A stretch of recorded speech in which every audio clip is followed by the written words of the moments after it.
Shark tank India.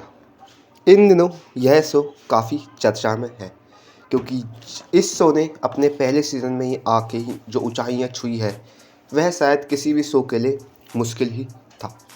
So hello guys, welcome back to my channel. आप सबका स्वागत है एक और नई वीडियो में। आज की वीडियो में बात करेंगे इंडिया के ट्रेंडिंग शो की, जिसका नाम है शार्क टैंक इंडिया। तो पहला सीज़न बहुत ही शानदार जाने के बाद अब यह अपने सीज़न 2 में वापस लौट चुका है, लेकिन एक दुख की खबर के साथ, क्योंकि पहले सीज़न के जो असनीर ग्रोवर जो कि बहुत फेमस हुए थे वह इस सीज़न हमें शार्क टैंक में नज़र नहीं आएंगे। तो बात करते हैं कि शार्क टैंक इंडिया आखिर इंडिया में शुरू हुआ कैसे। बेसिकली यह इंडिया का शो नहीं है। यह सबसे पहले जो शुरू हुआ था वह हुआ था 2009 में मार्क बर्नेट के द्वारा, और यूएसए में इसके एपिसोड जो है वह मतलब लगभग 12 सीजन से यह यूएसए में चला आ रहा है। तो उन्हें देख के ही इस शो को इंडिया में स्टार्ट करने का जो आइडिया है वह आया। तो बेसिकली यह शो अडॉप्टेड है यूएसए के शो से, शार्क टैंक अमेरिका से।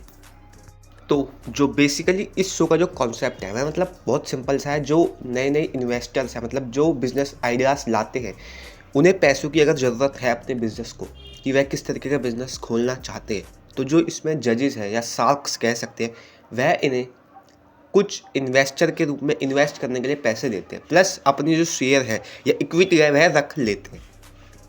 तो ऐसे ही बहुत सारे कंटेस्टेंट आते हैं और अपने अलग अलग तरीके के जो बिजनेस मॉडल है वह शार्क्स को प्रेजेंट करते हैं, और वो इनके ऊपर है कि वह इनमें इन्वेस्ट करना चाहे या नहीं। इसका जो पहला एपिसोड है वह टेलीकास्ट हुआ था 20 दिसंबर 2021 को। उसके बाद यह शो आया और छा गया, क्योंकि इस शो को इंडिया में जो नए नए यंगस्टर है वह ज़्यादा देखते हैं, क्योंकि हर किसी को आजकल जो इंडिया में एक वो चल रहा है कि आत्मनिर्भर भारत, तो हर किसी को अपना बिजनेस खोलना है। अब बात करते हैं इस शो के शार्क्स के बारे में। सबसे पहले बात करेंगे जो कि सीजन 2 में हमें नजर नहीं आएंगे, असनीर ग्रोवर के बारे में। असनीर ग्रोवर, जिनका जन्म 14 जून 1982 में हुआ है। वैसे तो अभी ये 40 साल के हैं। यह है फाउंडर ऑफ भारत पे, जो कि एक यूपीआई पेमेंट ऐप है। इनकी जो नेटवर्थ है वह अराउंड 95 मिलियन डॉलर के आसपास है, और यह दिल्ली में रहते हैं। और बहुत ही दुख होगा इनके फैंस को कि यह हमें सीजन 2 में रिजल्ट नहीं आएंगे। अब बात करते हैं Anupam Mittal, founder and CEO of शादी.com। आपने सुना ही होगा। इनकी जो नेटवर्थ है वह है 25 मिलियन डॉलर के आसपास, और इनका जन्म 23 दिसंबर 1971 में हुआ है, और यह मुंबई में रहते हैं। तो अब बात करते हैं अमित गुप्ता। इनका तो नाम आपने सुना ही होगा, जो कि बोट के फैंस है, और ये को फाउंडर है बोट के। आप इसके ईयरफोन्स तो आप सबने सुने ही होंगे। इनकी नेटवर्थ भी है 95 मिलियन डॉलर। इनका जन्म 20 सितंबर 1999 में हुआ है, और यह 20 सितंबर 1989 में हुआ है, और यह इंडिया में रहते हैं। अब बात करते हैं विनीता सिंह के बारे में, जो कि को फाउंडर है शुगर कॉस्मेटिक की, और इनकी नेटवर्थ है वह 8 मिलियन डॉलर के आसपास है। इनका जन्म 1991 में हुआ है, और यह दिल्ली में रहती है। तो अब बात करते हैं नमिता थापर के बारे में।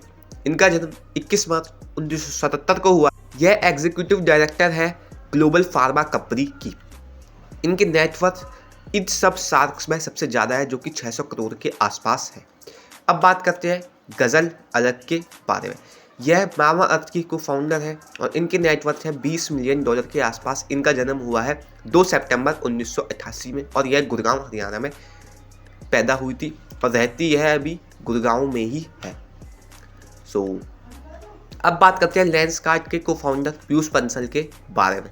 तो इनकी जो नेटवर्थ है वह 80 मिलियन डॉलर के करीब है। इनका जन्म 26 अप्रैल 1985 को हुआ था, और यह दिल्ली में रहते हैं। यही थी कुछ शार्क्स की खबर। आई होप आप सबको आज की वीडियो पसंद आई हो, और आप सब भी शार्क टैंक इंडिया जरूर ही देखते हो। Thank you for watching guys. I hope you like the video. तो सब्सक्राइब भी जरूर कर दीजिएगा चैनल को। Thank you for watching guys.